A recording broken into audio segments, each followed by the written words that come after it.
izin kepada para guru, para kiai dan senior saya, dan selamat datang di Lombok kepada Pak Jenderal dan rombongan di Lombok Timur.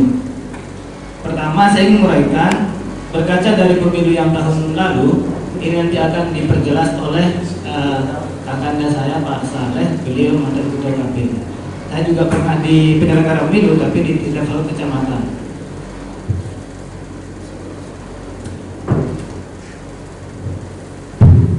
Pertama, berkaca dari pemilu tahun lalu bahwa Lombok Timur posisinya adalah posisi rawan tingkat nasional. Itu ketika dirilis oleh LSTTI, media LSTTI waktu itu, rawan nasional.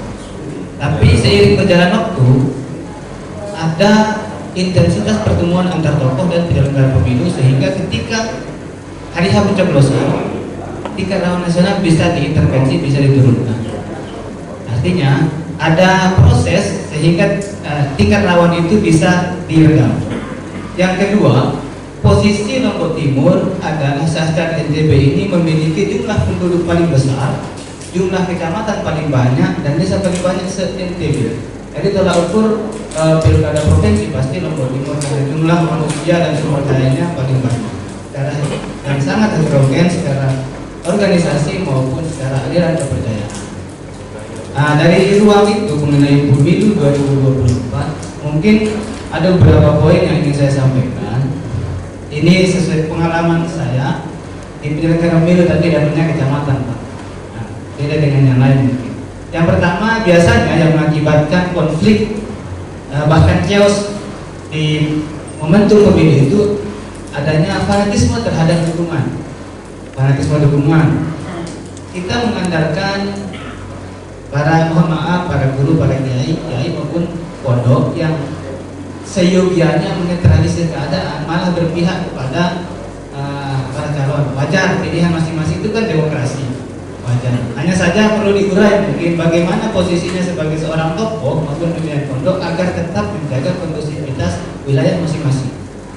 Nah, yang kedua itu konflik itu biasa disebabkan oleh netralitas penyelenggara pemilu yang dilakukan oleh masyarakat, baik di level kabupaten maupun sampai TPS.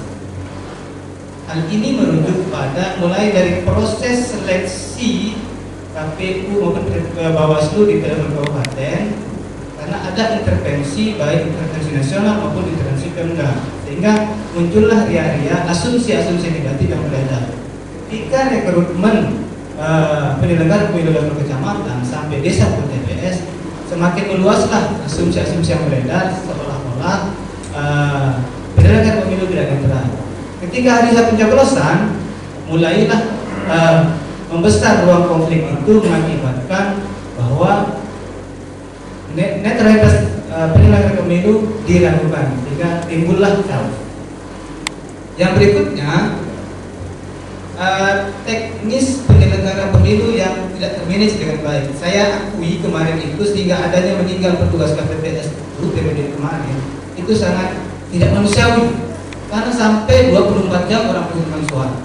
Nah, ini mungkin kami dari masyarakat sipil menyampaikan aspirasi bagaimana nanti di nasional itu disampaikan sehingga penghitungan suara itu jangan dituntut 24 jam. Ini kan makin banyak yang meninggal waktu itu penyelenggara pemilu baik di KPPS-nya maupun di pengawasnya karena kelelahan. Ruang ini bisa menjadi ruang konflik baru dan ruang kecurangan baru untuk dimuat sampai ke level nasional. Ini harus bagaimana dikomunikasikan, di-manage dengan baik, mungkin tupoksi para tokoh di nasional yang bisa memulainya. Berikutnya, kuatnya intervensi pemerintah. Nah, ini juga konflik ini. Ketika proses apapun itu, pemerintah nasional, kabupaten, provinsi pasti memberikan intervensi terhadap masyarakat, baik itu di level desa, kepala desa maupun kadus-kadus.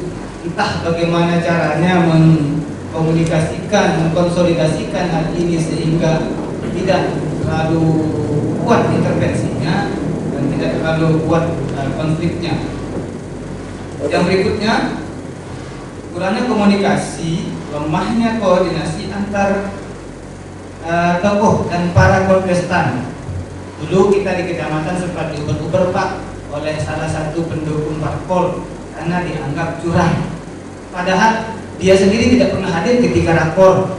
Nah, itu artinya ada komunikasi yang putus, miskomunikasi antar kontestan. Ketika dia hanya mampu mengutus orang, padahal kita undang calon yang datang perwakilannya, dia tidak nyampe pesannya untuk menjaga ketertiban bersama, hingga ketika hari H, ketika penghitungan itu disoal bla bla bla bla. Ini kan butuh komunikasi dan koordinasi intensif antar tokoh maupun penyelenggara dan kontestan.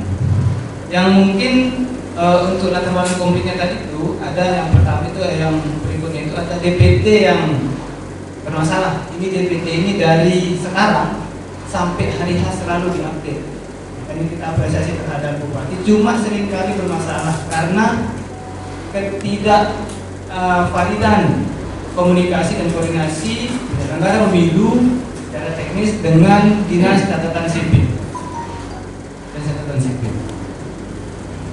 Saya merujuk pada klausul sesuai posisi saya sebagai akademisi bahwa kita ada redaksi yang diberikan. Tadi itu saya menyampaikan beberapa latar konflik bagi saya yang kemudian ada yang mungkin diwaspadai itu ada chaos. Kita jangan sampai chaos. Dulu pernah di kejaksaan sempat chaos di Lombok Timur. Kira-kira bagaimana solusi menurut kami?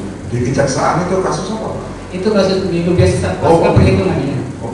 Ada melaporkan seseorang tapi berujung chaos. Solusinya bagi kami itu mungkin di sini penting kita melakukan pemetaan aktor Pak. Biasanya tadi Pak Aban sudah memberikan warning bahwa ada deteksi dini. Jika ada deteksi dini, mudah-mudahan bisa ada cegah dini. Early warning kita harus kuat, baik levelnya kabupaten maupun di level desa terutama, karena yang bergerak dan diubah-ubah itu ya desa, bukan elitnya. Itu melakukan peran aktor sejak ini, kemudian menguatkan peran APH. Ini kan dari APH ada gakumdu, kalau di pemilu itu musim pemilu ada gakumdu. Saya kira ini harus diperkuat juga gakumdunya, jangan sampai salah satu bagian, karena mau bagaimanapun penyelenggara baik KPU maupun Bawaslu tetap dia memiliki keterkaitan dengan daerah, jangan sampai dia diintervensi oleh kepentingan pemerintah atau rezim yang berkuasa pada saat itu. Artinya menjaga netralitas penyelenggara, menguatkan gakumdu di level kabupaten itu penting untuk dikuatkan. Saya kira itu dulu dari saya. Terakhir mungkin ini pesan kami selaku saya mungkin paling kecil di sini, terutama kita menjaga provokasi di media sosial.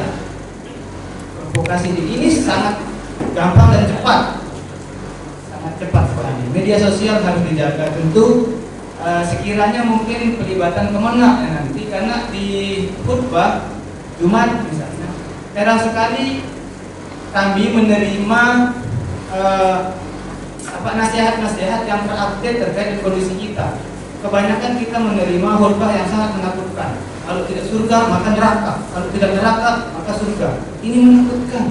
Sesekali yang update bagaimana cara menjaga jari, menjaga mulut, menjaga etika di media sosial. Saya kira itu sangat penting melalui jalur-jalur agama.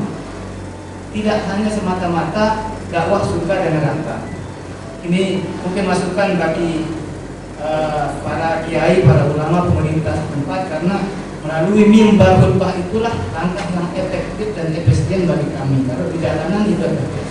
Saya kira itu, terima kasih banyak. Assalamualaikum warahmatullahi wabarakatuh.